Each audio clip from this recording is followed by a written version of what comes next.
Retro. Hey, this is Catherine Tabor, Senator Padme Amidala from Star Wars The Clone Wars, and you're listening to Jay and Dennis on Podcast Stardust. Stay on the light side.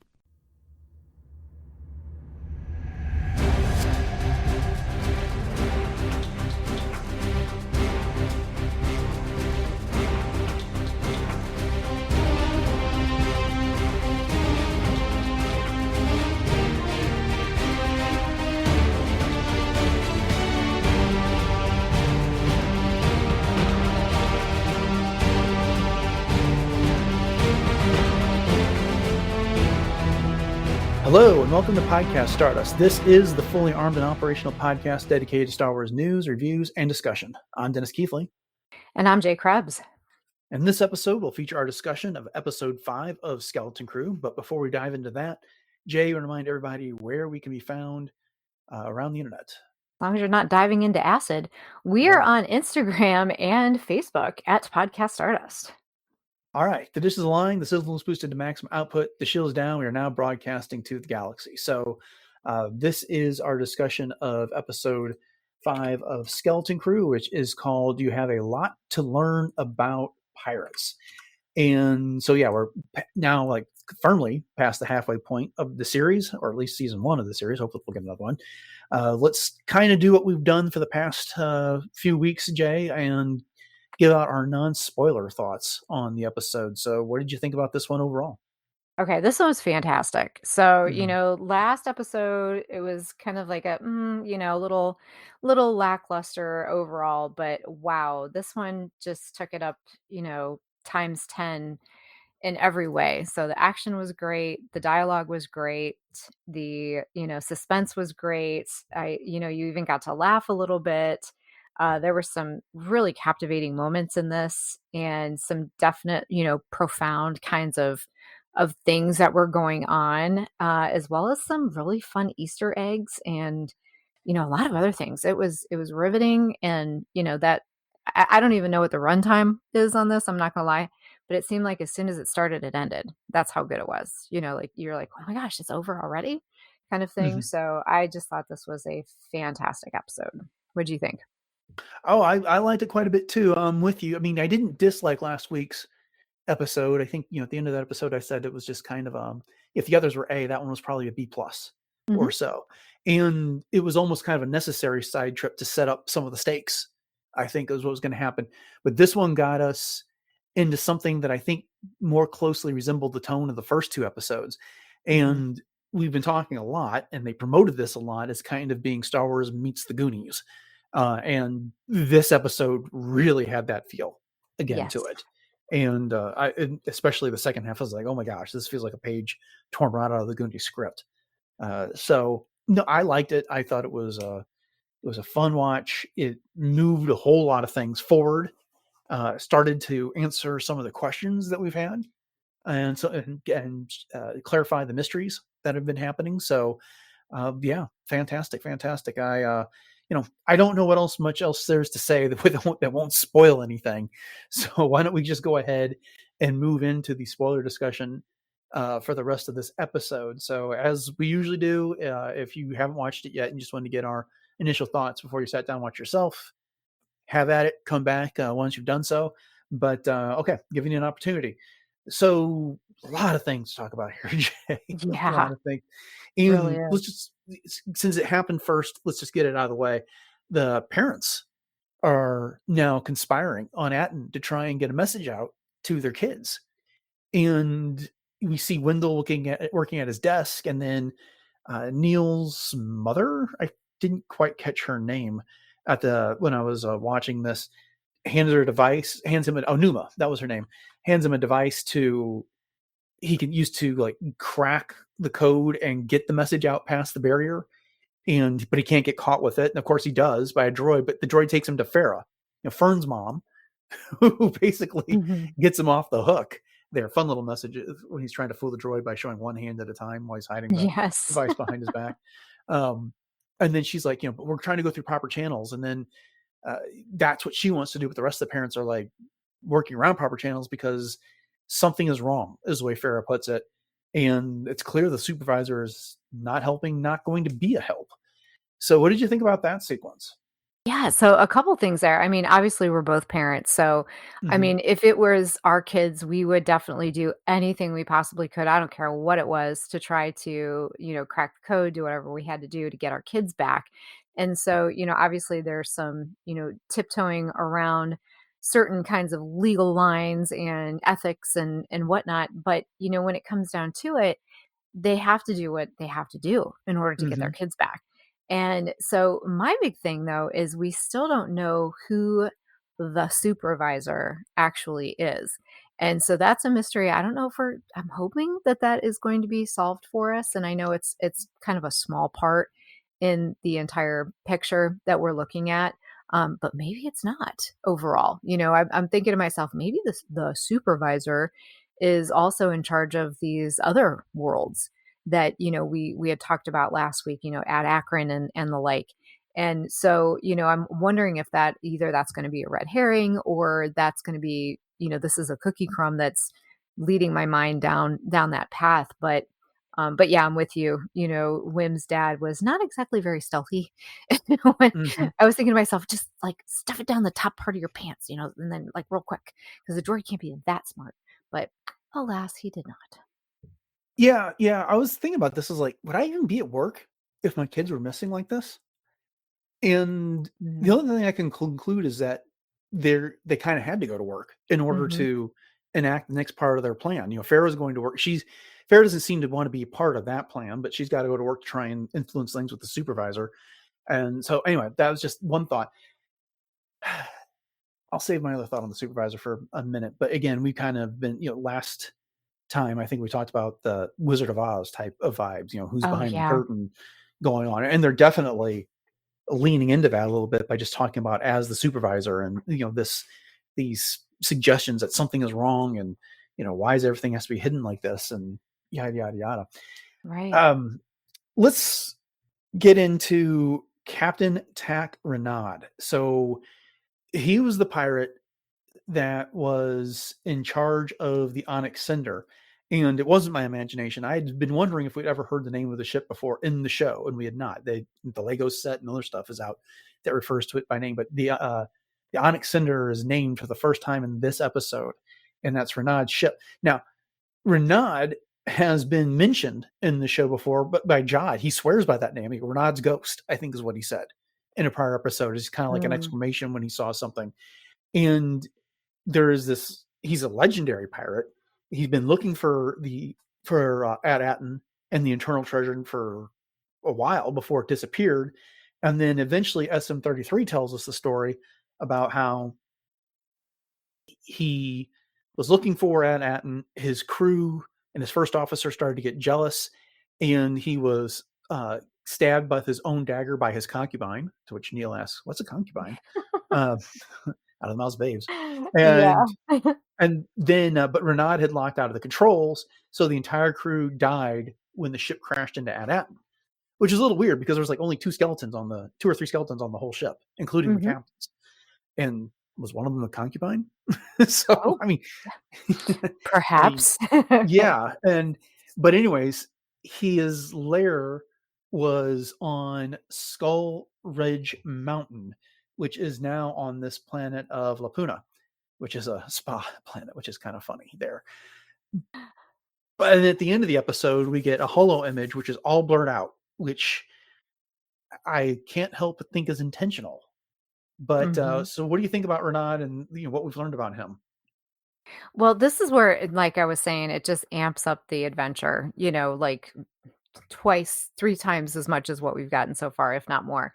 Hmm. And so I think, like you said, that the intentional, uh, glitching of the hologram was, part of the story because I think it's gonna end up being maybe somebody that we know, and we're not supposed to know that we know this person just yet. Hmm. At least that's what I'm kind of hoping. That's gonna be a fun little sort of an ending, but, just as we've seen with Jod, he's had a bunch of different names along the way, which the kids definitely point out, but I think it's really cool that, there is this legend that exists among all the pirates, and that they all know who this person is, and that there's this sort of, almost like a reverence for the onyx cinder, that Jod is like, I can't, you don't understand how important this is, what this means. And I just think that that's really cool that he can actually be impressed by something bigger than himself because he thinks he's bigger than everybody. You know what I Mhm. mean? So I don't know. I just think it's really setting up a lot of fun. And I can't help but to think that, oh, maybe this Skull Mountain's going to be the newest ride at Disney. Who knows? Yeah. Between Captain Renaud and his lair, this is where I really got the Goonies vibe. Pirate Willie, or what I think was his name in Goonies and stuff like that. When they were looking for him and they found his skeleton and all the traps and things they had to get around. Okay, you brought up the fact that his image was all blurred out on, from that once they found the data port and stuff like that. And Jod wanted to see him, and so he got to hear the message. And he speaks very much with that pirate accent that's Hmm. going on. What if Renaud is the current supervisor at Attin? He didn't die Ooh. in Ooh. the crash, Interesting. Oh my and then gosh, I love that. he found At Attin, and he killed his crew and fabricated the story about what happened. Oh, wow. That I Mhm. could I could potentially see that because we don't know who the supervisor is, and that's why it's been Yeah. kept hidden. Hmm. Hmm. I like that Anyways, theory. I mean, yeah, I mean, I'm not marrying myself to it, but it just did occur to me because, like you, I was like, well, who could it possibly be if they want to go to the trouble of blurring it out? Mhm. And is it someone that's going to show up later, and then like SM33 is going to say, Captain, you Right. but again, how long ago was that? And would Captain or not even still be alive?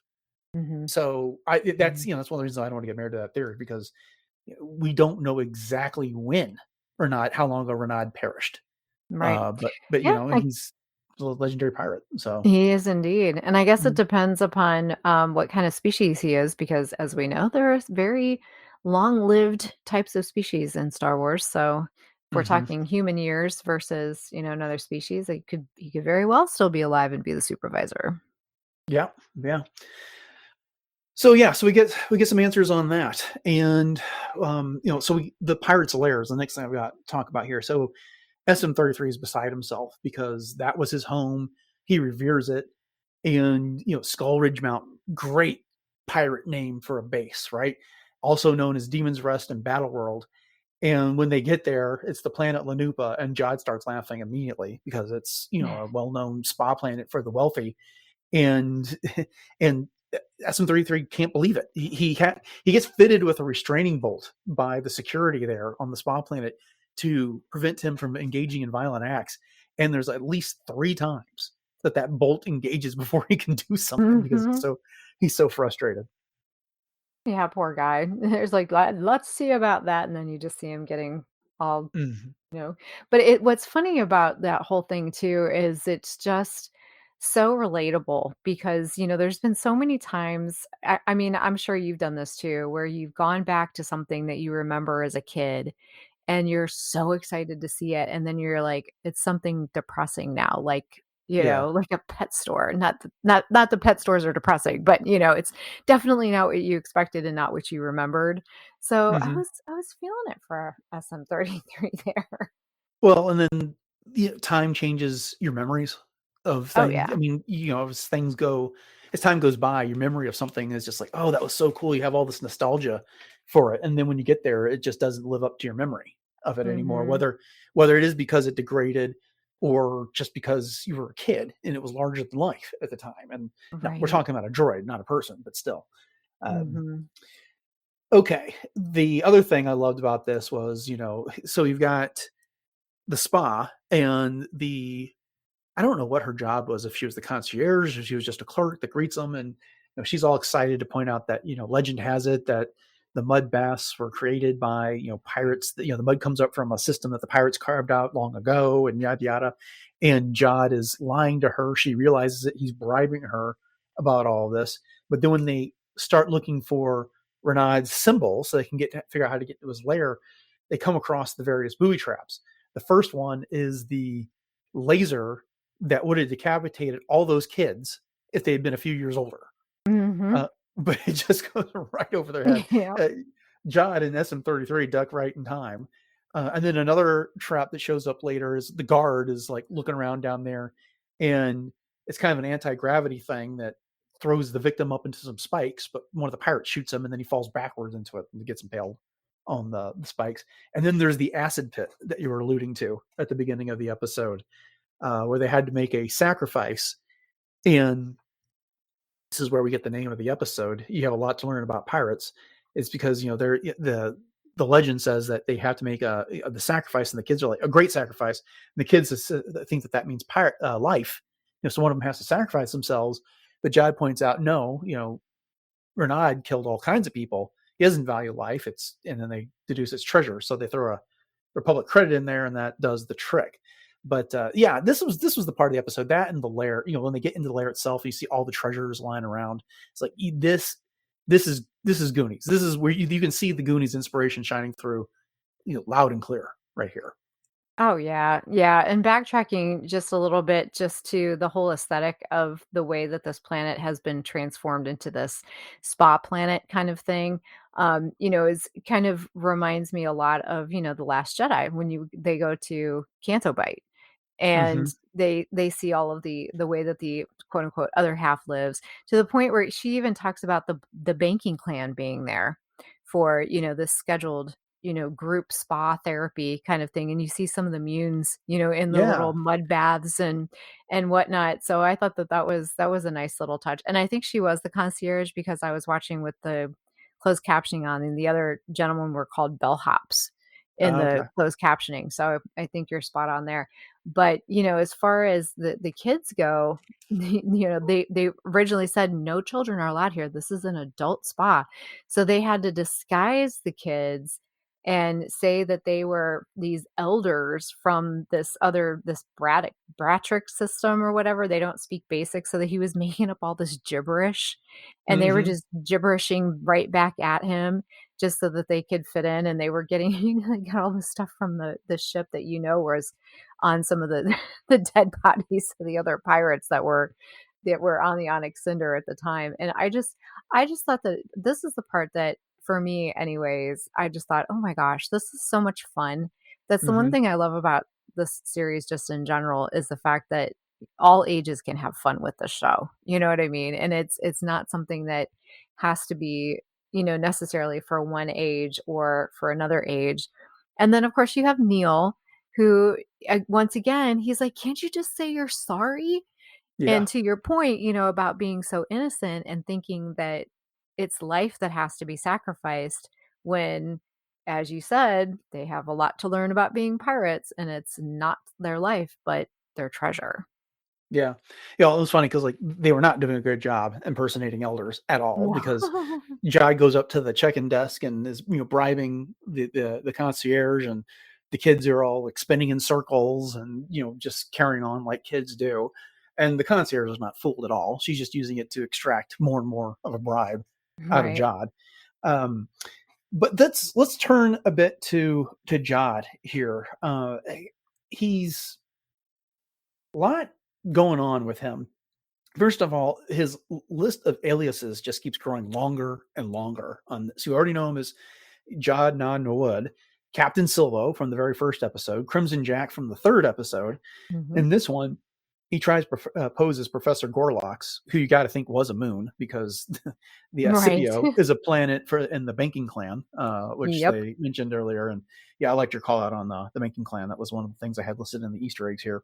And then as he's trying to catch in, we have this bounty hunter by the name of Pocket. And she's white skinned, white hair, pale eyes. And, she comes up, and calls him Dash Zenton. And I looked that up, and it's not anything like Crimson Jack was a Clear Legends reference. Dash Okay. Zenton is brand new. And he apparently turned on her and stole a bounty from her, and then left her to be at the mercy of some leeches of some sort. And then later, when he gets confronted by the guards and he's running away, one of them refers to him as Jodwick Zank, also a brand new name that I couldn't find anything for as well. Okay. So the point of going through all those aliases is, one, he's got a reputation galaxy wide by all these different names. And two, we spent time talking about the whole Crimson Jack thing after episode 3, and I'm more now inclined to believe that he's not that Crimson Jack. That was just an alias he picked up and used for a while, and that's how Kim knew him. But I don't think we're going to get any big reveal that he is in fact this pirate that we see in the sequel trilogy era later. Sure. Well, you know what? It's getting to the point where it reminds me a lot of, when in Rebels, Ezra calls himself Jabba the Hutt, Yeah. Orlando Calrissian. And we fully know that that's not who he is, but yet those are some of his aliases. Yeah, I think I saw So, somewhere online today somewhere that Jod has more aliases than Ezra Bridger was the oh was the gosh, that's exact quote. funny. Yeah. So that's funny you lashed onto that as well. Awesome. And Pocket was a very interesting character, I have to Hmm. say. And as I was listening to her voice, I'm like, I have heard this voice somewhere else. So I looked her up, and she is the voice of Brave, the Disney movie. Oh gosh, Oh, I can't think Merida? of her name. Merida. Yes, Okay. yes, Wow, I didn't know that. that's who that Huh. is. Yeah, That's yeah. Because I'm fascinating. like, that is. Her voice is just so unique. Huh. But anyways, Okay. there you go. No, There's another Easter egg. I did not even think about that. That's awesome. Okay. Because she did have a Scottish accent. That makes perfect Mm-hmm. sense. Okay. Mm-hmm. Well, then that's not all we got going on with Jod. He turns on the kids here. I mean, Yeah. after he finds everything out about Attin, and we'll get to the big reveal about Attin in just a second. But Fern, he's kind of standing there pondering things, and Fern's like, "Come on, let's go." And she reminds him that you promised to get us at home for a fair reward, and he turns around and basically tells SM-33 that he's invoking his right to challenge her for the captaincy. And SM-33 is like, "Oh, the challenge has been thrown, and it's a martial combat to the death." And Jod says, right off the bat, it's like, "Yield, and I won't hurt you." But Mhm. when she doesn't, he pulls the dagger, and gets her from behind and holds it up to her neck and just says, "Yield, and you won't be hurt." And so eventually she does. We had Kim, who warned the kids not to trust her. We've had in this episode the giant Chatula like things, Chitalip, I think his name is. Mhm. That big squid like monster. He sniffed and said, "Don't trust this guy." They've been warned multiple times not to trust Jod, and I don't know that they fully trusted him, but they kept him around. They were continuing to work with him. But I was like, at the end of this, when this finally happened, you know, for the last few weeks, I was expecting, Jod, he had this reputation. We know he was this bloodthirsty captain that we saw in the first episode, but at the end that he was going to have to face some sort of a choice. And he was going to choose the kids over the treasure or whatever the situation may be. But he's like Sid from the Bad Batch here. Yes, you took the words right out of my mouth. After all these Mhm. people warn the kids, he does exactly what he was warned about. So what'd you think about this betrayal? I was kind of surprised, quite honestly, Mhm. because especially given the fact that he had such tender moments with some of the kids. I mean, Mhm. especially with Wim even in this episode. And I know that we're going to talk about this more, the whole your focus determines your reality. I mean, I know Right. that's like the elephant in the room right now, but I mean, he didn't have to do that. Like he didn't have to sit down with him and talk to him about, these attachments and how he could help himself and what he needed to do to look forward and to, focus on things. He could have just left him to cry. And so, for him to turn on them in this way, I thought, okay, this is going to be a ruse of some kind. He's going to end up, doing something that's going to be completely 180 to what he says he's doing at this point in challenging Fern, but he really didn't. And then, Wim grabbing that lightsaber, which is another thing I know we need to talk about. Mhm. He was brutal. And I had to say, I was very disappointed in Jod. Like, I was like, dude, you are everything that everybody said that you were. And we all tried to give you the benefit of the doubt. And here you are. Yeah. Yeah, I mean, I haven't thought about this as much as I want to. I haven't had the opportunity to, but again, one of the big themes of Star Wars is the opportunity for redemption. That was the whole thing about Darth Vader getting redeemed to the light side by turning on Palpatine in Return of the Jedi, and then ultimately Ben Solo repeats that act of redemption in The Rise of Skywalker by turning against the dark side, embracing the light, and then helping Rey defeat Palpatine. And so two redemptions there, and so you kind of expect this redemption opportunity. I mean, even Jen Erso to a lesser degree. She was out on her own, engaged in various scoundrel activity, and then she redeemed herself and became a hero of the rebellion. Han Solo, the smuggler with a heart of gold, who redeemed himself after he was just doing something for reward. And so that's fine. But the thing is that Anakin Skywalker dies in the Return of the Jedi. Ben Solo, aka Kylo Ren, dies at the end of the Rise of Skywalker. So they had the redemptive act. They got them back on the light side of the Force, but they weren't around to face consequences here. And I guess the question I was going to have for all this is, if Jod is this pirate that we saw, known as Captain Silva, that we saw at the beginning of the first episode, where he's sends his crew and they murder a bunch of people on a freighter. And then he basically says that, tells the pirates to throw the captain out the airlock because he won't give up the vault. How are we supposed to believe that his few good acts with these kids ultimately redeems him? And so he is an oxymoron unto himself. Yeah. And so on the one hand, I'm actually kind of, I don't know, it's almost refreshing that he is who he was portrayed to be, and they're subverting our expectation, from the trope. Or maybe he will still have a redemptive moment when it comes later, but he lived up to the reputation, everyone telling the kids not to trust him, and then they should have listened because this is what happened. Yeah, no, those are all good points. And we've likened him to Jack Sparrow in some ways as well.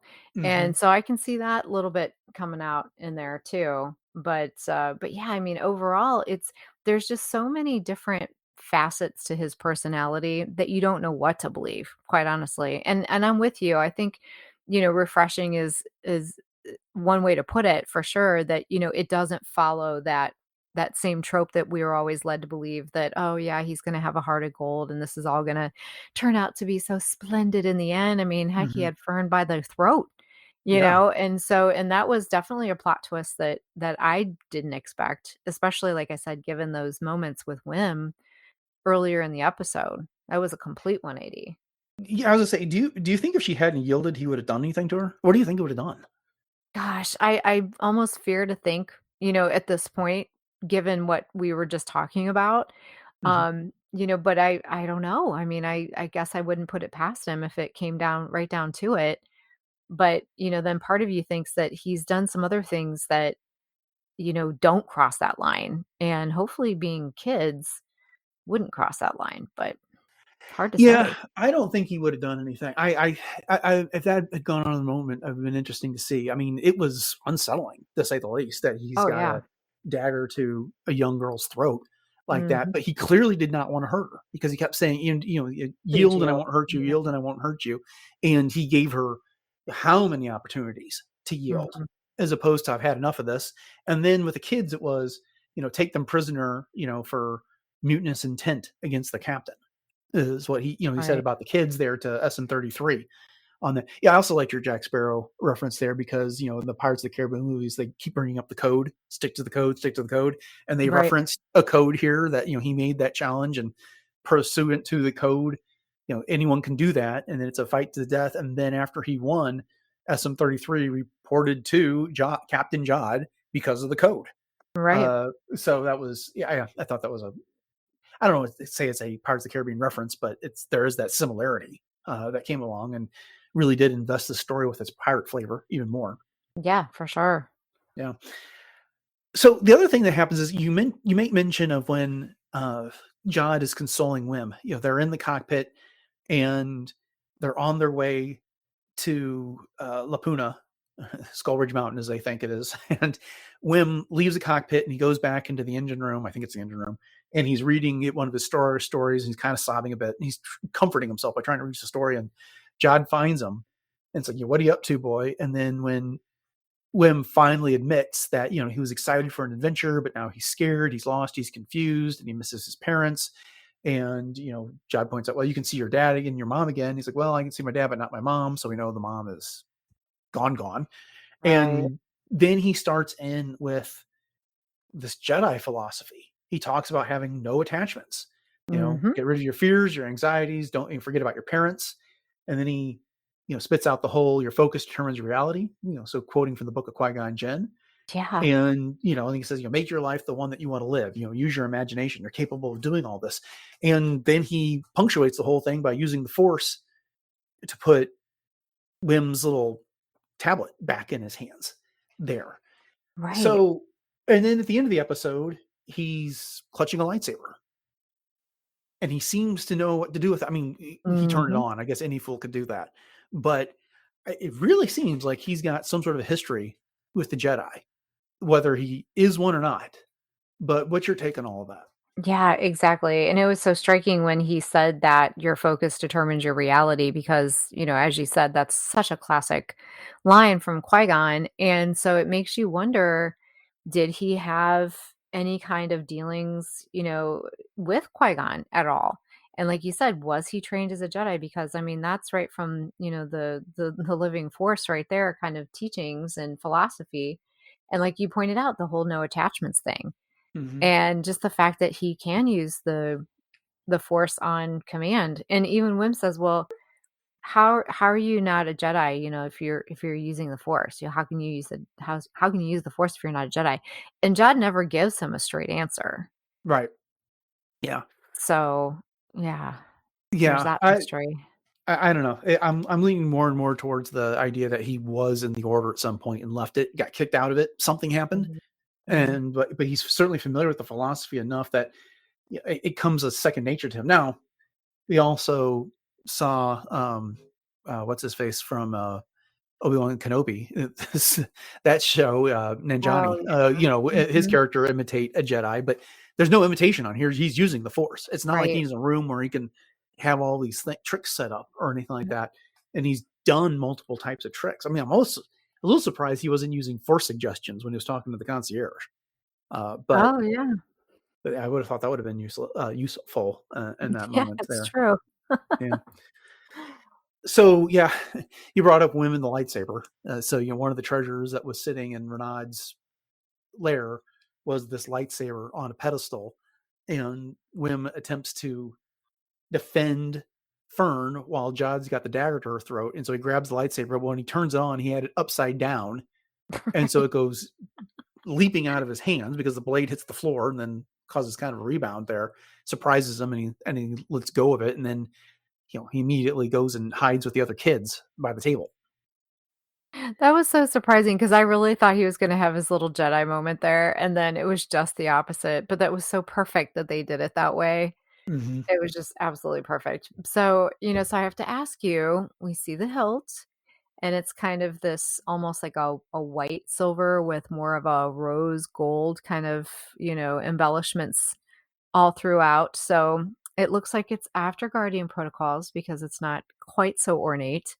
Mm-hmm. But it's not super bland either, so any guesses? I mean, I know it could be any random Jedis, but Yeah, I mean, I didn't recognize it, and I looked at it a few times, and it looked a little bit like some of the component parts that you could put together at Savi's workshop from Galaxy's mm, Edge. mhm, But mhm, I was trying to decide because not every Jedi from the High Republic had the broadsword looking type of a hilt with a little vent thing for the blade. mhm, And so it right, still could be from, before the Guardian protocols. I mean, it could have been from a lot of different areas, but it still worked. And yeah, we've seen ancient lightsabers in other contexts. I'm thinking about when Ezra and Kanan went to, what was the name of the planet? Malachor with Darth Maul. And Ezra picked mhm, up an old lightsaber, turned it on, and it came to life and immediately fizzled out. right, So, right, and that one did have so the cross guard on it. yeah. And so this one is in much better shape. Yeah, for sure, and a blue blade, so we know that much. Hmm. Indeed. So, Indeed. it's fun to speculate. Yeah. Yeah. But then the big reveal about At Attin is that it is home to the last Old Republic mint. And it was fun listening to the kids talk about this. What's a mint? It's it's what makes money. And then I can't remember which one of them. I think it may have been Neil or KB that said, "Oh, so you can make as much money as you want." So it really is the eternal treasure. And Mhm. I loved that little twist on the idea of an eternal treasure there. That it's, Right. because eternal treasure makes it sound like it's some mythological thing, that it's, some gigantic golden idol or, a pile of diamonds or whatever. But literally, it's an eternal treasure because this mint can make as much money as it needs to. Right. That's a fantastic take on it. It really is. It's almost like having a genie and wishing for more wishes. Yeah, yeah. So we got our answer on that one. And but so I don't know. This is just a really, really fun episode. They did a bang up job with this one. Yeah, they really did, and it still gives us the mystery of, why is At Attin among these worlds that have been so, sequestered away from the rest of the galaxy and so protected, and why are they still minting Old Republic currency? And, Right. and of course, who is the supervisor and, a lot of other things, but that's a big See, one. that kind of leads me to believe back to maybe this whole thing that is Captain Rennod Mhm. again, because the war is over and it sounds like the supervisor is the only one that can make contact outside of the barrier. But if it is Renaud and he's got this eternal treasure and he's been living the high life because he controls the money, why would he ever want his people to know that they can go beyond the barrier when Yeah, he's got yeah, basically got this captive wealth and this captive planet? So, sure. again, we'll see what happens. I don't know who again, Renaud is. It's just a theory, but we'll see. Right. Yeah, the only thing that I can think with that is, would he be content, Renaud, with staying on At Attin if he couldn't go out and spend the money somewhere? You know what I mean? Because, like, the kids, yeah, they were using it as lunch money, so they didn't even really know the value of what they had in front of them because they never left. So, is Renaud, if he is the supervisor, taking this eternal treasure of all of these Old Republic credits and then going to other worlds? But that would kind of defeat the point because if he's going to other worlds with this money, Mhm, he's basically outing that he has the location of Van Atten, mhm. and That's you'd have true. people coming after him for it. And the war is over. These old republics, while they may be valuable, it's kind of like having a Spanish doubloon. It's not Mhm. like you can take it into your local movie theater and buy movie tickets with it. You, you know, Point. it's Yep. it's got value, but it's not currency that can be spent right now. Mhm, mhm. And Good so point. granted the pirates take it because it's priceless and they want treasure, but again, it's not like you're walking into the grocery store and putting these down and without drawing suspicion there. Yeah, yeah. And did it occur to you as well that, I mean, here they are standing in this vault with literally tons of treasure around them, and it's almost like Jod can't even see the nose in front of his face. Like, why can't he just be happy with what they just found? You know what I'm saying? There's that, but you know, I guess if I had to answer that, my response would be he's looking for the big score. That's what Mhm. he was telling the crew at the beginning of the first episode, that after all of these lean years, we finally got the big score and they're going to open this vault and it was going to be full of credits and there was nothing there. And sure, there's treasure there. Most of it's probably booby trapped. I was a little surprised that Wim was just able to pick up the lightsaber. I thought for sure Yeah. when he saw that he was going to pick it up and like set off a trap. And this is before Jod turned on the kids. But again, this is fine, but what he really wants is his unlimited supply of cash Hmm, uh, out there. true. So, Unlimited power. indeed, indeed. Well, before we wrap up, I just want to make we've been through most of the Easter eggs and references that I wrote down. That being the banking clan with the moons that you pointed out were in the mud bath, and then Scipio was the Arctic planet. That's the home of Rush Clovis from the Clone Wars, as a matter of fact. Yeah, okay, I was trying to place that, thank you. hmm But then the hut that was there at the spa was one of the twins from the Book of Boba Fett. Oh my gosh, that's awesome. Yeah, and he tried to eat the attendant. That little attendant was like pleading with him, "No, not again, sir." So it's like, how, how, And the how did this happen before? What? Yeah, "Not again, sir." And the one little they aren't they the same ones that were on Canto Bite too that were, like, working the tables? I wanna say Oh, that that's a they were good the same point. little creatures that were, like, raking the coins and stuff. Probably was. I didn't get a good enough look to tell you for certain, but yeah, Okay, probably but was. that's cool that it was one of the twins. Yeah, I That's thought that was a awesome. nice touch. All Mhm. right then. Well, we've about run out of time, so just want to go ahead and thank you all for joining us for this episode of Podcast Stardust and our discussion of episode 5 of Skeleton Crew. We hope you've enjoyed it, and if you haven't done so already, you'd consider subscribing to the podcast. And once you've done that, you rate, review, do all those type of things that help podcasts out. And then if you want to find our entire back catalog of 826 shows, so that's going to be on the 200 to 300 that you can probably find in your podcatcher, head to retrozapp.com, and you can find all of those there, as well as the other shows that are on the network, including Agents of Shield Case Files, Animaniacast, Brews and Blasters, Dork Lair, Dooncast, Enjoy Stuff, Love, Death, and Robots Plus, Superhero Street, and Warp Trails. Jay, you want to go ahead and let everybody know once again about our social media contacts and where else we can be found on the internet? Absolutely. Well, we are very easily found on Facebook and Instagram at Podcast Stardust. And you can also check out our treasure of boards over on our Pinterest page. And we also have our 2 YouTube outlets, which are the traditional YouTube and YouTube music. So head over to both of those, like, subscribe, and share those out. And those also do support reviews and interactions as well. So we'd love to see it. And another place we'd love to see you is over on our Discord page, which is part of the RetroZap Discord server. And so if you go into the Discord server or even the link to our show notes, it'll take you right to where you need to go. And while you're there, you can check out all of the other rooms of the RetroZap shows as well. And then we also have a link in our show notes to our Public store, which has 7 different show logo designs available on all kinds of fun things from t-shirts and sweatshirts to home goods and everything in between. So whatever your treasure happens to be, you'll find it over on Public. Okay. Speaking of a treasure trove, you want to go ahead and tell everyone about what you got going on with cosplay? All right. Well, thank you. Yes, over on my Instagram, which is at j.snipscosplay. Been having fun wrapping up the year with, just some fun things with the different characters that I do, such as Ahsoka, the Fourth Sister, Hera, 2 different versions of that, as well as my original concept Mandalorian. So I've got some things coming up in 2025. Taking a little break probably right after the first of the year, but I'll still be putting some content out there. So once again, you can hit that up at j.snipscosplay. All right. So, upcoming on the show on Monday, we're doing our top 10 pieces of Star Wars content from 2024. And then on Wednesday, January 1st of 2025, we'll be doing some New Year's resolutions for our Star Wars characters of the past year. I hope you hope you'll join us for that one. So, with that, thanks for listening to episode 827 of Podcast Stars, everyone. Have a great weekend, and until next time, may the Force be